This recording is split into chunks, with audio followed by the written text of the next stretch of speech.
We're not quite artists. Close, but not quite. You know, some of us have artistic skills. But, we're not quite programmers either, although we do write code, right? Once again, not so much this guy. And tech art helps make the stuff, and we help people use the stuff. Because without us, nothing would get done. There's a huge gap between the engineering guys or the coders and just regular artists. So we kind of bridge that gap. Artists don't understand binary. When a programmer comes over and he's like 00101, it just goes in one ear and out the other, right? Yeah, they think it's a phone number or something. We have to invent things ourselves and come across certain lines that nobody has crossed before. We're good at it though, right? Right here. We're pretty good at it. Yeah. We've done so many crazy stuff in the past that there's nothing that surprises us anymore. The artists were having trouble just building things. And their levels, the environment guys just built huge, gigantic levels. Bigger than this guy. Yes. And the levels themselves, they just get really big, and they only need working on a small section of it, just a little portion. And I wrote a tool that lets them pick which parts they want to use and export just that as a level. And to get that, they just came to me with a problem. They wanted to exaggerate Kratos and the torture that he does to his enemies. So we came up with a system called the zipper tech, where basically the animator would use controls to open up wherever the cut is on the character. The character artists would model out wherever the cut will take place, and we'll put the rig on top of that. So here we have the Centaur rig and the zipper tech. The Centaur's guts are going to be opened up.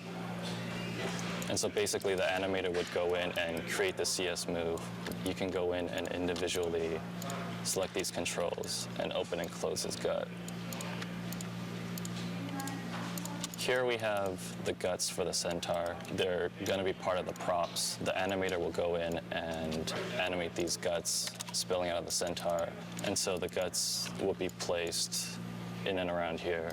And to further sell the point, we've got separate controls over here in the middle where you can actually pull out the insides.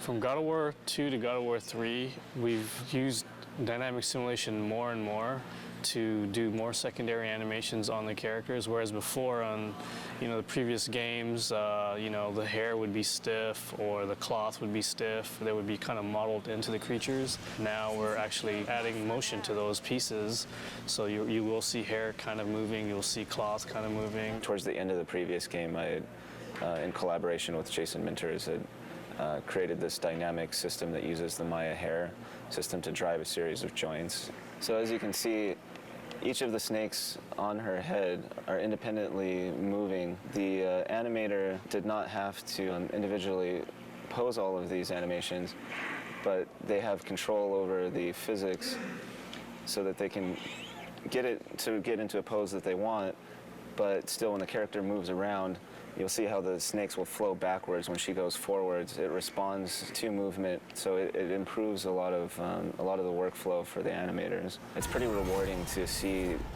as characters go from our department through the rest of the pipeline and then come back and actually see it in the game.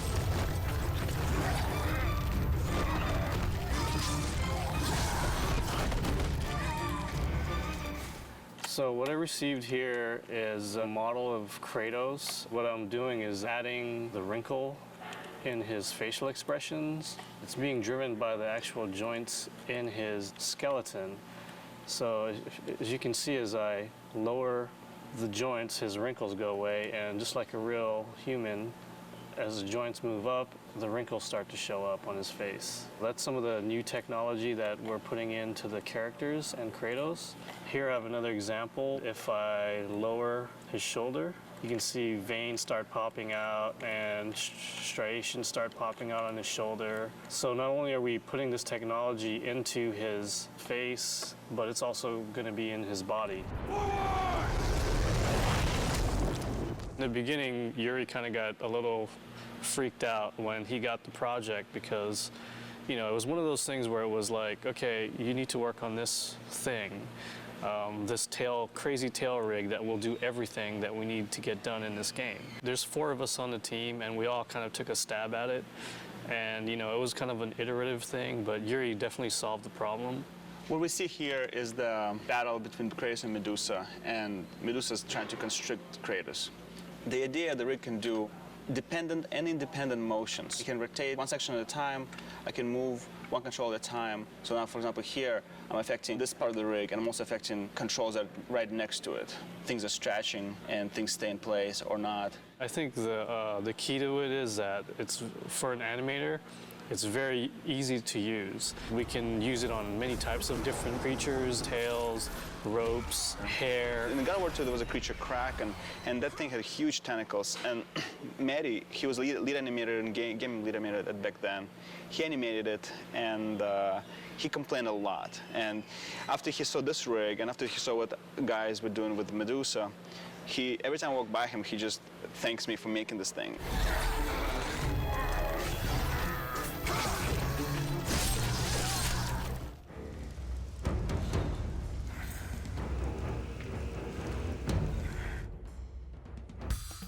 UI is user interface, anything that's not game related, so menus and meters and combo numbers and all that good stuff. The hallmark of a good UI, I would say, is making sure that when the player goes through the menus, that they're able to navigate pretty easily and understand where everything is. And when instructions come up, we want to make sure that they're there and they're clear and they're obvious, but they don't kind of interfere with the gameplay. This is what we refer to as the shell. It's the kind of like the intro to the game. Currently, it's our alpha version, so it's somewhat simple, but basically we have a skybox in the background. You can see the clouds animating. This is the real Kratos model. We're actually calling an animation to the character. So when you choose a new game, you get a sub-menu, and you can choose if you want to play an easy, normal, or hard. Very hard is locked out in the beginning. So you can see that when I choose a game, you'll see like the camera pan into Kratos' face, and then a video starts up. So all of that has to be hand-coded. So this is the basis of the Pandora's box, the menu system that we have in-game. So it's a full 3D model, and then I get that into the UI and do everything that needs to be done to make it work. So tag it with all the tags it needs, text elements, things like that. So all these kind of proxy quads we have in here all represent a line of text that shows up in the game. We pretty much start off on this demon face side, and we zoom up real close to frame it so that it's kind of more 2D looking. This would be the power-up menu. So you go to this menu and you upgrade your weapons, and you know you're able to kind of zoom into the models and rotate them around. At least that's what we're hoping. So we won't make it for alpha, but we're gonna shoot for beta. You can swap between menus by hitting R1 and L1, and that rotates the camera around the box to another side, and then we frame another side of the box and put information for like the items menu. So this is the items menu. Top of the box is the status screen, so that's how many kills you have and all that good stuff. And then we push through into the box to get to the moves list. And then it goes in kind of like this cycle, so you can cycle through all of these menus in order. So pretty much what you're seeing here is the Pandora's box, and then from here you go, you swap to other screens, and we have all these kind of cool little animations going on. And eventually inside of these screens there'll be much more ancillary animations and things going on. This time around, for God of War 3 anyways, we completely switched our system up. This time it's all 3D. The same shaders that we put on game objects we use in the UI. So it opens up a whole new avenue of what we can do. It also opens up a whole new set of problems. So Most definitely. Some of the problems we ran into creating the shell is using the character animation system that we have developed to animate the parts of the shell, specifically the menus. Surprisingly enough, it doesn't work that well. It works well for characters, but not well for the stuff that we need to do. So we had to add a lot of new tech to the system in order to get it working. Richard's pretty new to the UI. I mean, Richard's been here for a while at the studio, but he's just recently started helping me with the UI stuff, and so having him as a second set of eyes for this whole system has been really helpful. And he's a really technical guy, so has a good rapport with coders, so he can get more done than I can sometimes. Yeah, it's funny because Corey will go down there and he'll ask them to do something and they're like, no, and then, no, I'm just kidding.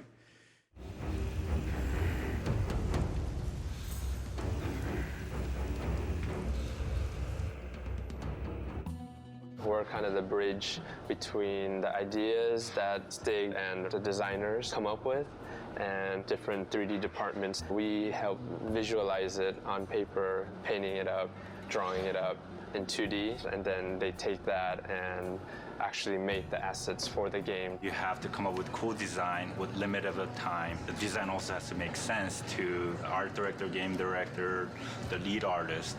So it's definitely fun, but it's stressful. What's usually given to us is a quick description and then sometimes a write-up on whatever that creature or character has to do, their function in game, and there's always sort of a highlight on special abilities or things that we need to focus on. There's only 4 concept artists here. We all sit together, so we do get to see what we're doing. I feel like I should know a lot more about Greek mythology by now.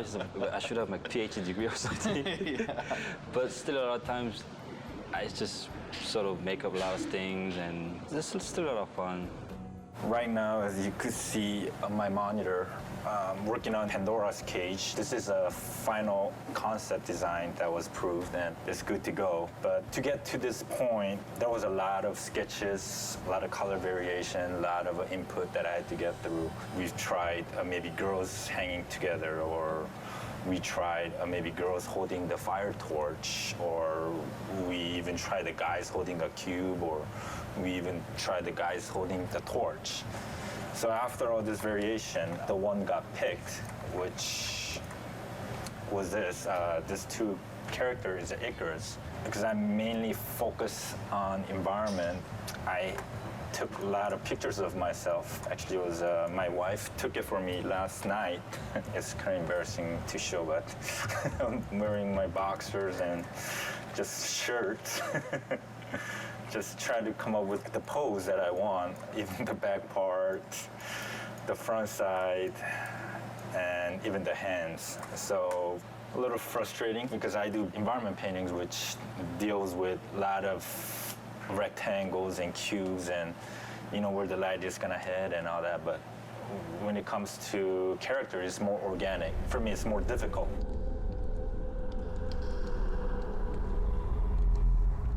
It's Palace for the Gods. These are the basic thumbnails I showed to director. Then from here, we start to bring in all these location elements where each portion of the buildings are representing different levels. It's not just figuring out the entire look of the place. I also have to figure out how each sections are connected. The actual elevation of the location and how it's connected has to be pretty accurate. Every time I do a second pass on the concept, it raises so many questions again.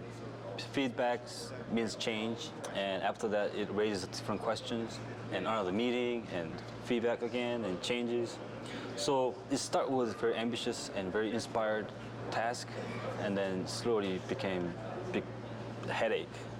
But the funny thing is, you never get to see this scale in actual game, because actual gameplay only takes place in this top section here. Like you see, it is the entire concept is being drawn out from the entire mountain towards the balcony area where the most gameplays take place.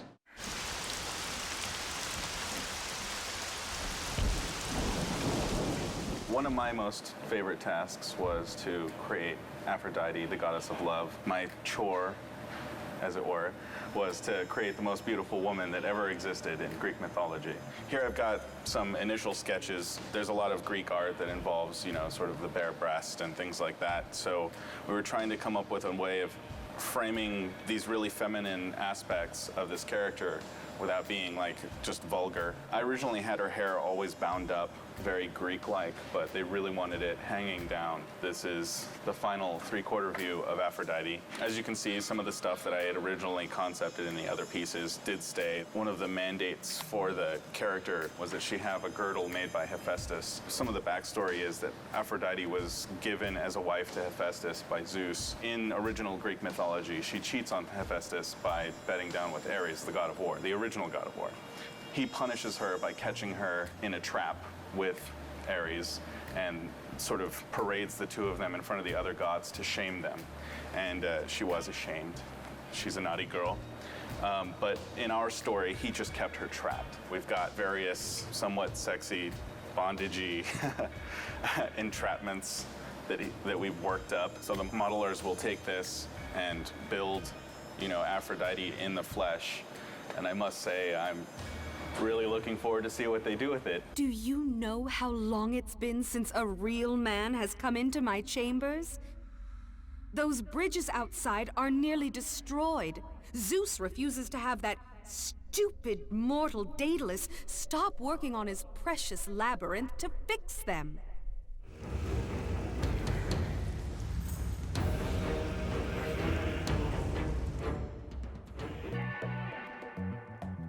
I'm Max Ankar, the senior effects artist, and working on God of War 3. This is my new helper or friend.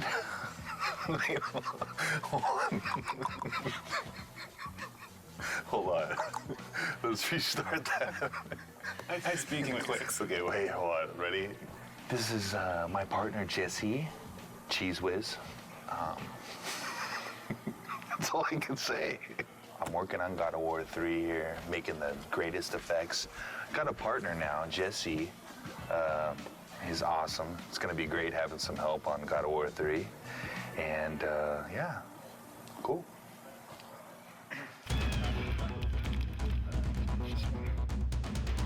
I looked on the internet and find out all these different movie special effects, kind of duplicated what they did. We filmed the blood and the idea that maybe we could use some of it for textures.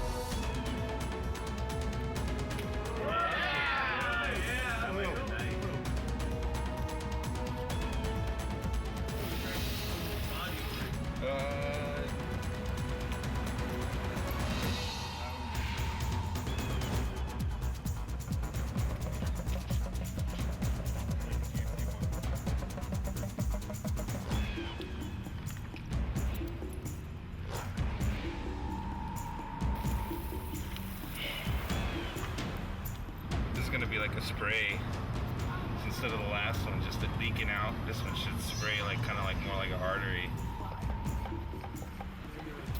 Whoop. Oh.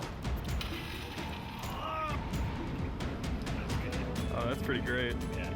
And what we found out, the simplest one was just like kind of like a water bottle filled up with movie blood. And that kind of gave them almost best squirting effect out of all the blood.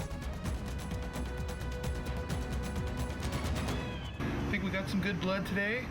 I know my partner here, Jesse, sacrificed a lot to help out. He donated the blood for us, and I'm really glad we had Jesse here to help us out. He's sweet. Yeah, Jesse's really, sorry. Jesse, watch out, okay? Thank you. We used a couple little parts of it right here. This is the film blood. You got a series of images that you rendered out. You put those on the polygonal cards, and that's what you're throwing out of the particle system, basically, or splatting on the ground. That's kind of what's going around in the game, is the little blood splatters when Kratos gets hit or enemies get hit.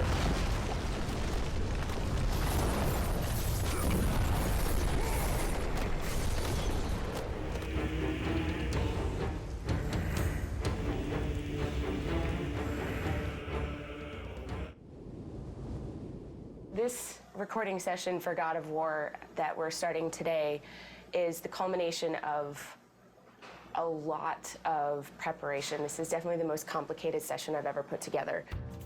I'm gonna go get a sweatshirt. We should go in the other room while we can, huh?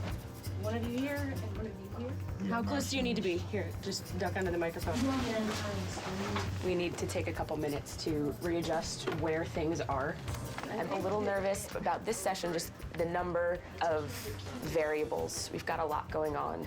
2 actors at a time. We've got a lot of people going to be at the session. We've got facial capture, we've got teleprompters, we've got all kinds of stuff. It's a new studio.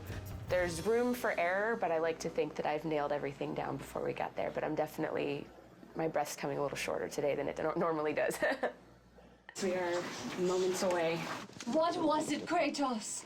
All I remember is what I have lost. That is why you should give me the power.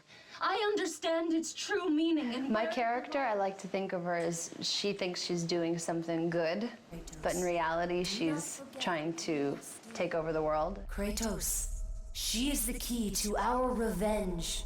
I trust you to do the right thing, Kratos. You shouldn't. Kratos, I found out, is a piece of me that I kind of didn't know existed. It's kind of a dark side that it really is fun getting a chance to explore. I delivered your revenge on Zeus. My vengeance ends now. I owe you nothing!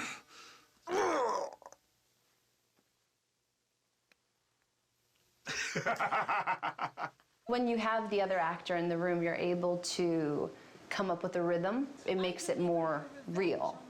I really, really like it. It gives you a chance to play off of what the other person is doing as opposed to doing it by yourself. We're getting so much from this performance that we wouldn't normally get. I'm totally stoked about it right now. You owe me this, Kratos. I owe you nothing! Bravo. That's perfect. Awesome. Excellent. That was it. That was it. I knew you'd come back. I've never worked with the prompters, and it's really freeing for the actor because, you know, you're looking straight ahead instead of always, you know, face down in the page, and it's really a cool experience. Find the labyrinth! Ah! Ah! Please, help! Kratos! One of my favorite things to do is scream. I really, I like it. I don't know why. Maybe, no, I don't know why. I saw Zeus torture my father. I just try really a simple approach to it. It's bringing those words into your character and actually thinking a thought before it. It makes it more real. They called me a monster. Beautiful. Natalie was new. We had never worked with her before. She was an ace. She totally knocked it out of the park. Many more variables than a normal voiceover session for a game today, and it went very, very well. I'm happy with how today turned out. Phenomenal. Phenom. That's all that really matters is Stig is happy, and if Stig's happy, we're all happy. Yeah. Who is Hercules? Well, it was me for 7 years on TV, so this is a whole different look. I didn't quite have that look. I had kind of more gear on, and I didn't weigh, 4,000 pounds. This guy's like about 12 feet tall. They called them labors. Ha! There you go. That was good. That was really good. Yeah. Kevin Sorbo was obviously an easy choice because he's Hercules, but not necessarily in terms of the way that he's played Hercules in the past, a little bit of a departure. Can we get, but this time, brother, more seething? But this time, brother, this time I will destroy you. That's good. In this game, he's a much darker brute. He's not the brightest light bulb out there, but at the same time, when it comes to war, he's brilliant. The direction is more pissed. Okay. As pissed as you can get. The most valuable I can be is to take what the creator of the game has been imagining and seeing on paper for a long time and bringing it to life with the voice, and trying to find different ways to get to actors to achieve what he wants to do. Try one thing, if you would, Kevin. Yeah. Take the breath after stables, and then you can finish off the phrase. Okay. The most frustrating thing about doing voiceover is the amount of time you've got to do each line. You've got to repeat it, but you've got to also do it in so many different ways, so many different inflections, and you end up losing your voice. Have you not killed enough of your family? That's a good. Good. That's very good. It was a slam dunk. He really brought a passion to the character. He was very professional. His voice was kind of running out. That's when he gave some of his best stuff. Fantastic. Beautiful. Yeah. Thank you. It wasn't the same Hercules, not even close to it. So it was a darker and more sinister person and a more evil person to deal with and play. But from my standpoint, it was a lot of fun. It's the way to start. New day of recording. Very excited about it. Today we're doing Rip Torn and Malcolm McDowell. The game's based on Greek mythology. This guy's like the Smith god, and he's like... Always the Vulcan. Yes, That's exactly. The Roman name for Hephaestus is Vulcan. He's the god of fire, and he's a great blacksmith.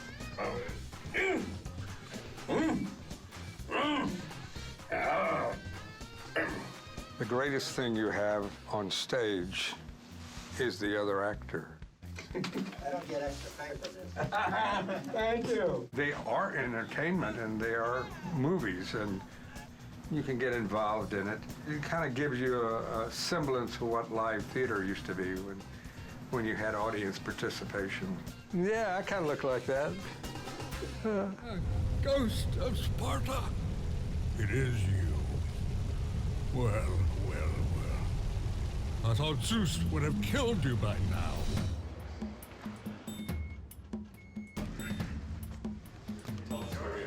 Daedalus. Oh, and what does he do? He's the inventor. He also created the labyrinth.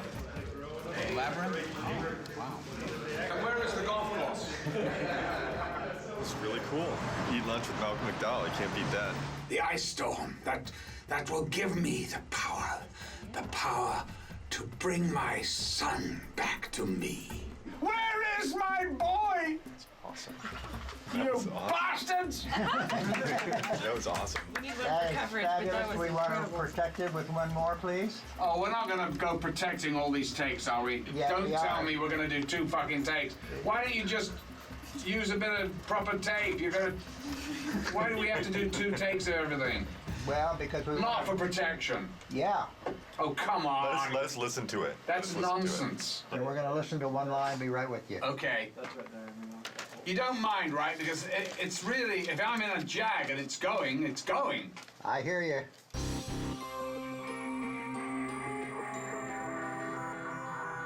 Could we do the line to escape it, please, Yes. one more time? Tell me what you need. The word catalyst had a little bit of a squirtle to it. Okay? Okay? When you're ready? Okay. To escape it, we must assemble it. Actors are so varied and so different in the way they work, and to find what that key in there is and unlock that door with them and then be able to play is really a challenge and a kick at the same time. He said that if I took the liquid fire and the sling, oh my boy, oh my child. You know, I actually like that. That's different than what we thought. Terrific, thank you. I like it. Vengeance on the king of gods. You'll need an army of gods. And weapons. Of course, weapons. I could build. I could use the fire of Hades. Wait, please. Please, wait. Free me. Free me from my torture. We're good. We're good. Thank you, Spot. Thanks, Spartan. I say, Cheers, good sir. I say squatta. We're not used to people coming in here and nailing it so, like, basically knocking it out of the park like this. So Oh, really? we had more time, so. Well, no, okay. Well, listen, I just thought, oh my God, I thought I had reams and reams and I had to do everything twice. It was like, oh my God, if you've got it, right? Right. Yeah, we got some great stuff. Great. It's fantastic. Terrific. Good. Thank you. My pleasure. To work with Malcolm McDowell and Rip Torn in the same day. Same day, yeah. Pretty wild experience. Yeah. It's fascinating to me, too, the different acting styles, because Malcolm McDowell is very much the Royal Shakespeare Company, and it comes in, you know, word for word like that. And Rip Torn is more of the old actor's studio, and he's a little bit up and down and nowhere, but out of that comes a gold of its own kind. There's an extra level of dimension and texture that we got to them that's just through the fact that they're fucking good actors. Now that we've gotten the recording part of it down, my stress level has decreased a great deal. Now you can have a glass of wine. Now I can have a glass of wine. You are the reason I live in torment. He told me he would kill you. He can't. Perhaps he did allow me to kill the Nemean lion, but he made your name known amongst the people. A fierce warrior, a killer made a hero, a man made a god. But you, what have you done with my child? My boy, where is my boy? Your son is dead, Daedalus. Boy, my child, no, no, no!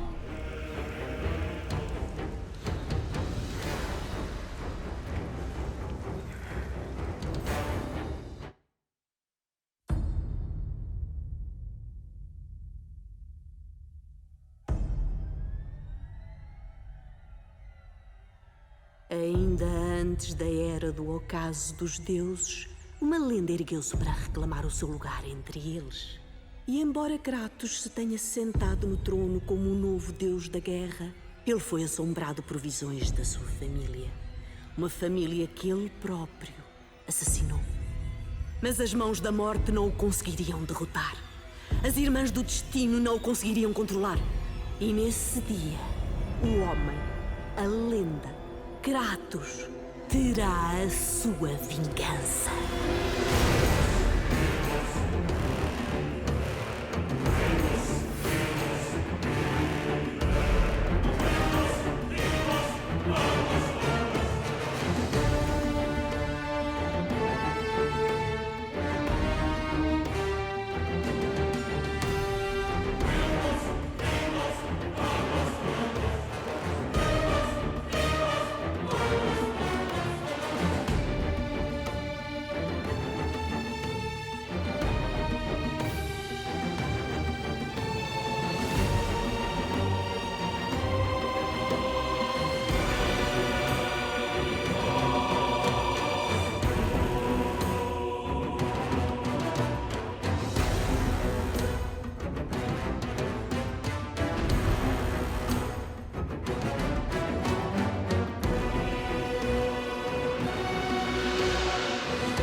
O que é que irás fazer, pai?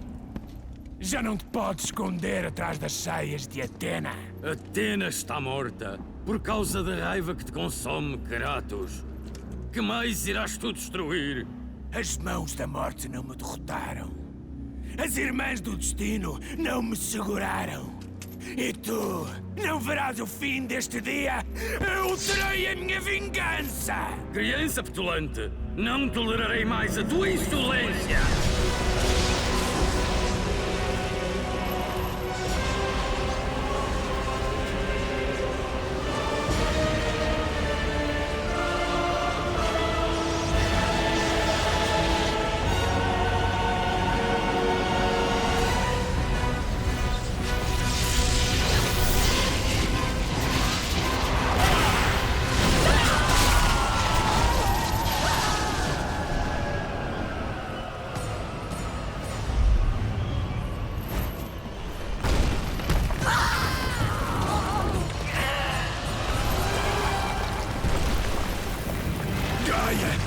Eu não aguento muito mais. Se te ajudar, ambos cairemos. Neste momento, Zeus ganha!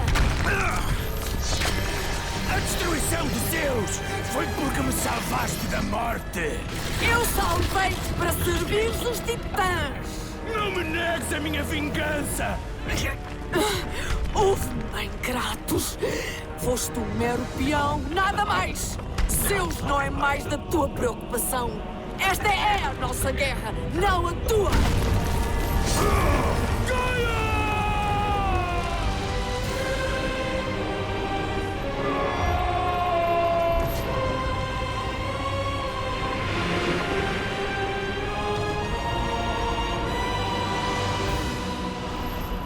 Eu vivi como um guerreiro.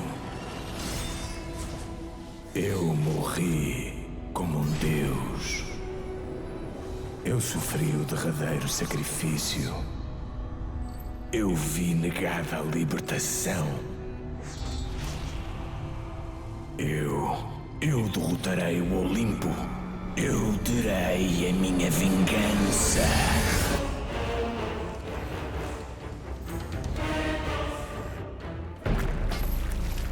Kratos? Será possível? Quer isto dizer que o Lord Hades não reina mais? O deus do submundo está morto. Morto? Hades merecia sofrer, embora achasse a sua morte impossível. Os olímpicos subestimam-se. Interessante. Lembrar-me-ei disso, espartano.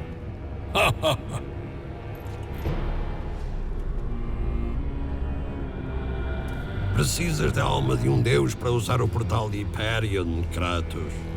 E esse já não é usado há séculos. Deve estar estragado. Senão eu teria visto a minha vela. Sabes, Kratos, não fui sempre assim. Um monstro. Fui, em tempos, o artífice mais premiado de todo o Olimpo. Zeus recompensou-me com o casamento com a bela Afrodite. Minha mãe gabava-se do meu talento. Mas o dia em que mataste Ares foi o dia em que o meu mundo me foi tirado. Nesse dia, Zeus tornou-se o demónio que conheço. O pior foi quando levou a minha adorada filha, Pandora. A minha razão de viver. Passei o tempo aqui, tentando recriá-la. Falhei uma vez e outra. Ela ainda vive, espartano. Eu sinto. Tu, Kratos, podes trazê-la de volta. A tua filha não é da minha conta. Mas de certo compreendes. Também já foste um pai.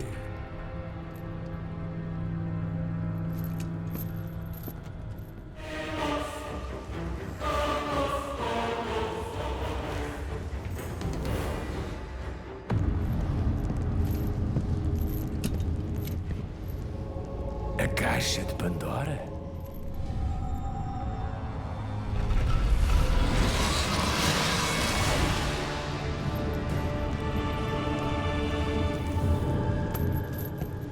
O que significa isto? Os olhos não te iludem, Kratos. É a mesma caixa que abriste anos atrás. O poder para matar um deus ainda repousa nela. Eu libertei esses poderes quando matei Ares. Não. Preso dentro da caixa está um poder mais forte. Tem estado ausente do mundo. Tudo começou quando Zeus triunfou sobre os titãs na Grande Guerra.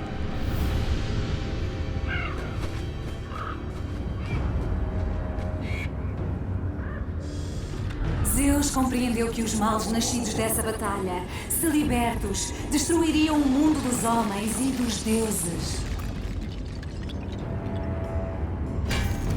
Para conter estes males, Zeus encarregou Hefesto de construir um recipiente forte para os conter. Medo, ganância, ódio. Trancou-os a todos nessa caixa, na esperança que nunca mais infectassem o seu reino.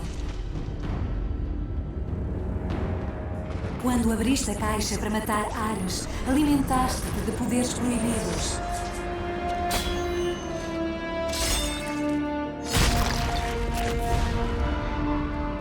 Após testemunhar a tua vitória, o medo tomou Zeus. Mas a chama é mortal. Como posso recuperar a caixa? Com a portadora do seu nome. Pandora?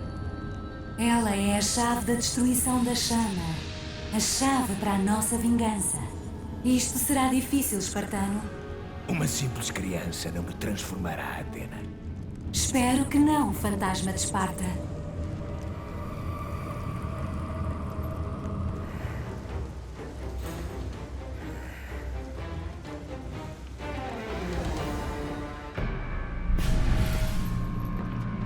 Afrodite, eu sabia que voltarias para mim. Kratos, diz-me, Afrodite conquistou mais um deus da guerra? Essa é uma questão que deves pôr à tua esposa. Eu procuro o labirinto. Eu pensei que procurasse apenas a chama. O que poderias querer do... Não! Fica longe dela! Mantém-te longe da Pandora, Kratos! É por tua causa que ela está no labirinto? A razão de eu viver no inferno? Não te fiz mal nenhum, Hefesto! Oh, mas fizeste, espartano! Tu abriste a caixa! Fiz o que tinha de ser feito. É óbvio que não compreendes. Os males da Grande Guerra não podiam ser facilmente contidos. Forjei a caixa com um poder maior que o dos próprios deuses. A chama do Olimpo. Enquanto o metal ganhava forma, percebi que a chama era o melhor lugar para a proteger. A fechadura estava pronta. Só precisava de uma chave, uma forma de resgatar a caixa. Criada a partir do coração da chama, a chave veio a ganhar vida própria. Pandora, uma criança, nem viva nem morta. Comecei a gostar dela e ela acabou por me amar como um pai. Quando Zeus veio para levar a caixa, escondi a minha Pandora. Eu disse-lhe que guardar a caixa nas costas de Cronos seria o mais seguro. Afinal, quem derrotaria o Titã? Menti. Filo para salvar a minha filha. Certamente compreendes isso. Foi o teu triunfo ao usar a caixa que revelou o meu engano. Zeus torturou-me até eu confessar a verdade sobre a minha adorada Pandora. Ele levou-a, deixando-me sozinho no meu tormento.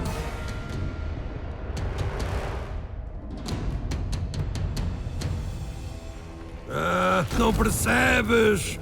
Se a levares até à chama... Percebe isto, Deus Ferreiro. Nada me impedirá de destruir Zeus. Mas se tu... Estás certo, espartano. Se levar à morte de Zeus, ficarei feliz por te ajudar. Talvez.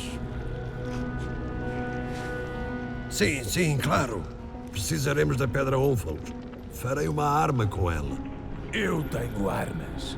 Ah, mas não como esta. Esta arma dar-te a desforra que tão justamente mereces. A pedra encontra-se no poço de Tártaro. Trá-la e ajudar-te-ei.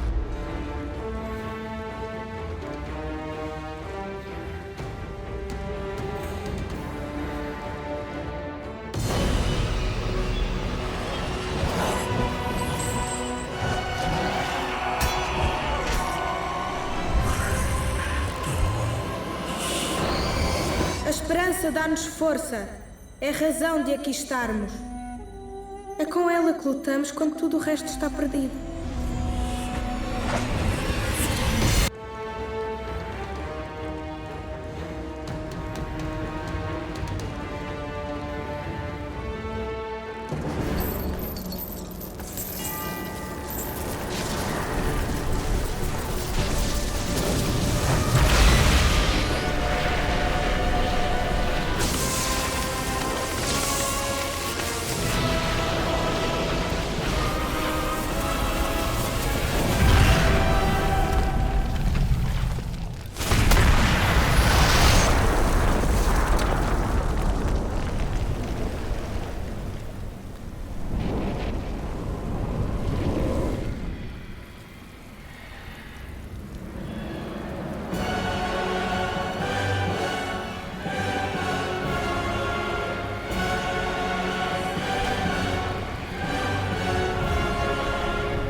Bom trabalho, Kratos.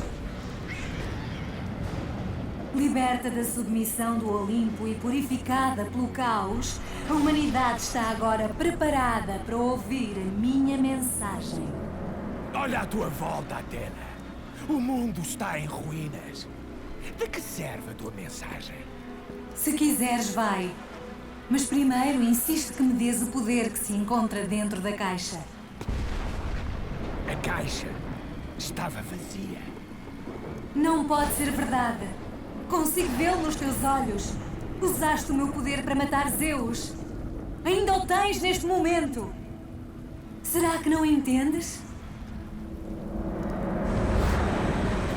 E quando Zeus juntou todos os males e os colocou na caixa, temi pelo que aconteceria se fosse novamente aberta.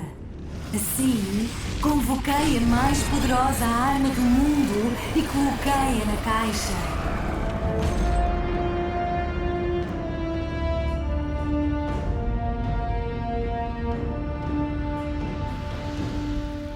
Já te disse, estava vazia. Pandora sacrificou-se em vão. Ela morreu pela minha necessidade de vingança. Tens de estar enganado. Usaste o meu poder para matar Zeus. Eu vi-te fazê-lo. A não ser... É claro. Quando abriste a caixa, libertaste os males para os deuses. Infectaste-os. Mudaste-os. O próprio Zeus tornou-se vítima dos males. Por isso ficou tão enraivecido e obcecado com a tua morte. Ele foi consumido pelo mal. Medo. Pensei que o poder que coloquei na caixa nunca tivesse sido libertado. Todos estes anos assumi que te alimentaste dos males para destruir Ares. Estava errada.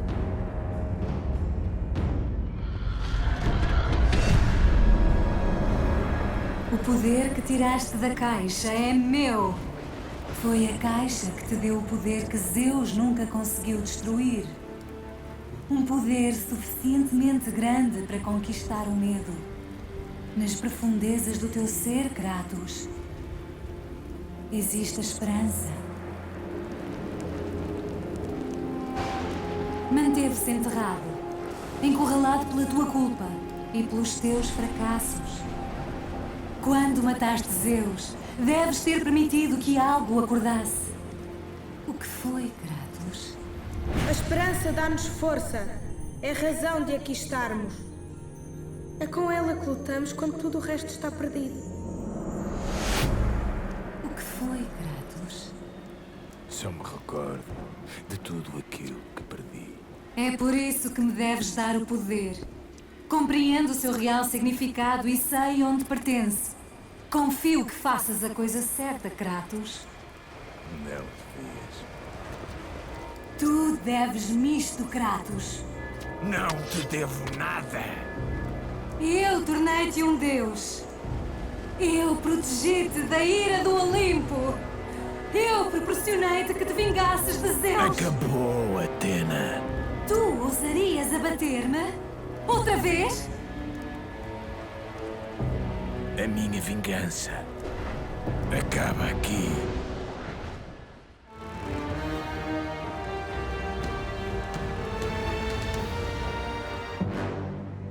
Seu tolo! O que foste fazer? Não!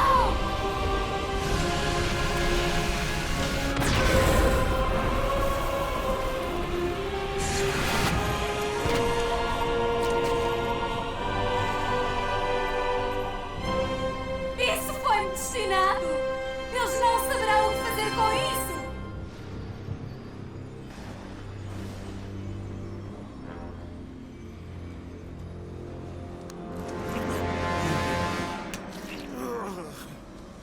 Tu desiludes-me, espartano.